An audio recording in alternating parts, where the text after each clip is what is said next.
Now we're going to pick up with China and Japan after the collapse of the Mongol Empire. So we're looking at East Asia, modern day China, Korea, and Japan. First, we're going to look at the Ming Dynasty, which is a Chinese dynasty that arises after the Yuan Dynasty is defeated. Remember, the Yuan Dynasty was led by Kublai Khan, and it was the descendants of the Mongols.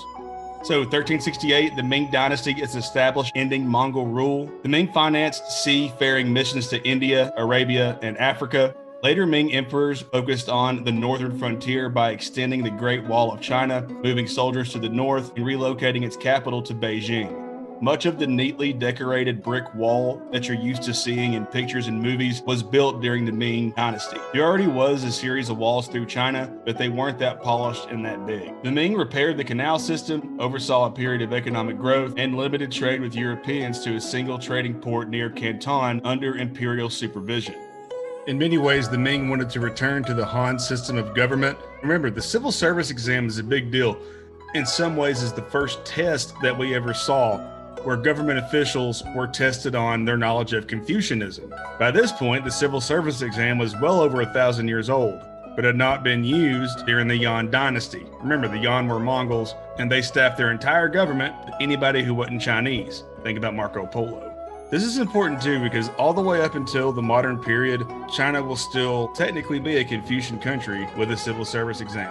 Now, once the Ming are defeated, remember the dynastic cycle where one dynasty takes over once one falls, we see the rise of the Qing dynasty. So the Qing were actually ethnically Manchu, which is a group of people that were to the north of historical China. So they were similar to the Mongols. They were a semi-nomadic group of people to the north that China tried to keep out with the Great Wall. But as we know, with all frontier walls, they eventually fail. So the Manchu people captured Beijing, establishing the Qing dynasty. The Qing were ethnically Manchu, not Han Chinese, but ruled in the traditional Confucian style and continued many of the Ming policies. Much like the Mongols and the Yuan dynasty, the Ming just took the role of a Chinese emperor, even though they were not ethnically Han Chinese. The Qing prohibited Han Chinese migration to their homeland of Manchuria and required Han Chinese men to wear their hair in queues to show their submission. So a queue was whenever the sides of the head were shaved, what was left on the top of the head was tied into a ponytail. It was a very degrading thing that Chinese men had to do in China, and it was meant to show the submission of the Han Chinese population to the Manchu. So like Manchu people were higher class citizens, even though there was way less of them. By the late 1700s, corruption increased, population also increased dramatically, the canal system deteriorated, and Europeans began to put pressure to open foreign trade. In 1796, the Buddhist White Lotus Society led a peasant rebellion, and this began a trend of instability in China that we will see all the way up into the modern period. Now let's look at Japan. This is the first time we've brought up Japan. We're going to get into the Tokugawa shogunate. All right, 1600 to 1868 CE, Japan is ruled by a feudal government founded by Tokugawa Ieyasu. This is known as a period of peace and stability. Internal trade thrived, road systems grew, and cities prospered. Japan had a closed country policy, which included expelling Christian missionaries, trade restrictions, and limiting foreign contact. Japan was very serious about keeping their society isolated from the outside. Each daimyo, or lord, governed an area and received taxes from the peasants. This should sound familiar. It's similar to European feudalism. Tokugawa shoguns, the shogun was the largest landowner, required daimyos to live part-time in the capital to make it harder for them to rebel against the shogun. So the shogun was the leader in practice, while there still was an emperor who was just a figurehead. Japan had a strict set of social classes, with a warrior class of samurai at the top, followed by peasants and merchants. So in some ways, samurai are similar to knights that we saw in medieval Europe.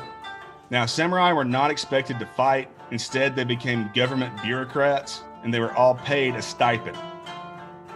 This left them dependent on the shogun with no opportunity to have independent wealth and making it harder for any rebellion to be sparked. 1800 CE, the shogun is overran with corruption. And in 1854, United States Commodore Matthew Perry ends Japanese isolation by forcing trade upon Japan. So the United States forced Japan to begin to trade just by sailing a battleship into Tokyo Harbor.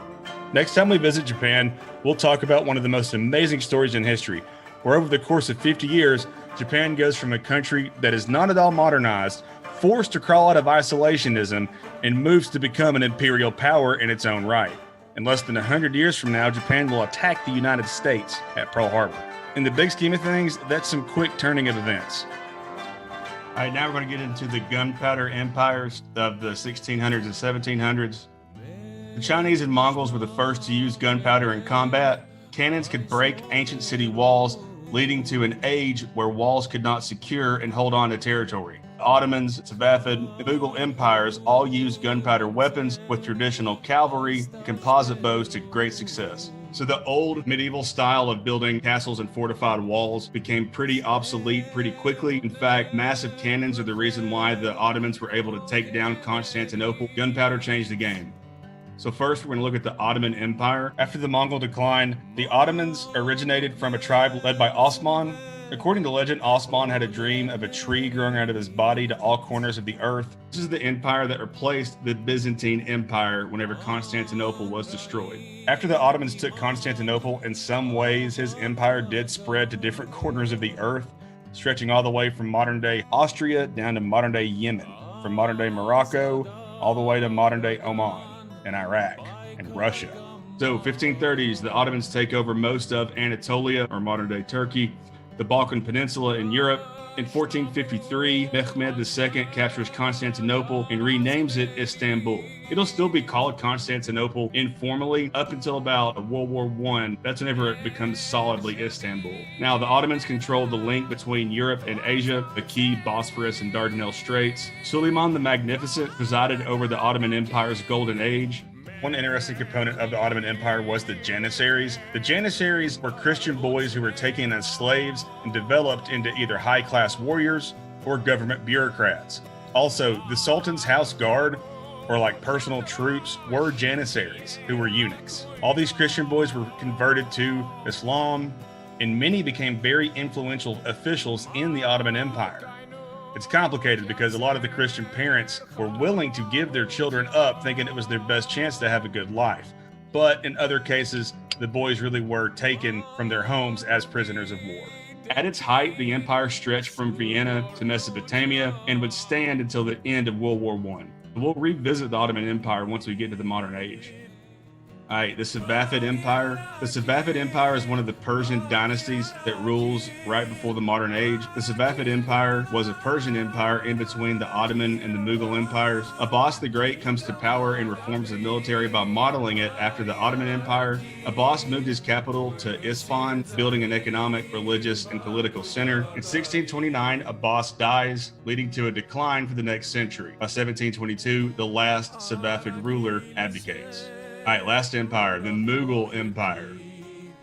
So 1526, Babur conquered the Turkish Muslims in Delhi and established the Mughal Empire. The word Mughal comes from the Persian word Mongol, so Babur was a descendant of Genghis Khan. Akbar achieved peace with the Hindu population by marrying a Rajput princess. He also removed the tax levied on all non-Muslims. The Mughal Empire reached its height during Shah Jahan's reign when he secured all of India. Shah Jahan is who built the Taj Mahal, by the way. Aurangzeb instituted a strict observance of Islamic law, ended religious tolerance, and taxed Hindus and destroyed their temples. Most history classes will focus on the dichotomy between Akbar and Aurangzeb, because Akbar was very religiously tolerant, while his grandson Aurangzeb was very religiously strict. This created a civil war between Muslims and Hindus that would weaken the empire. Over time, Britain began to control parts of the empire, and by the mid-1800s, the empire collapsed whenever Britain took over all of India. So to recap, the Ottoman Empire, the Safavid Empire, and the Mughal Empire. From here on out, most of this class will focus on the dominance of Europe, but it's important to remember right up until the modern age, different parts of the world that we don't associate with large empires still had considerable political clout. In my opinion, it's not until the Industrial Revolution that we start to see the true dominance of Europe. Before that point, any of these empires were as impressive, if not more impressive, than the European empires. Again, this goes back to world history is the history of all people, and we have to do our best to look at that objectively.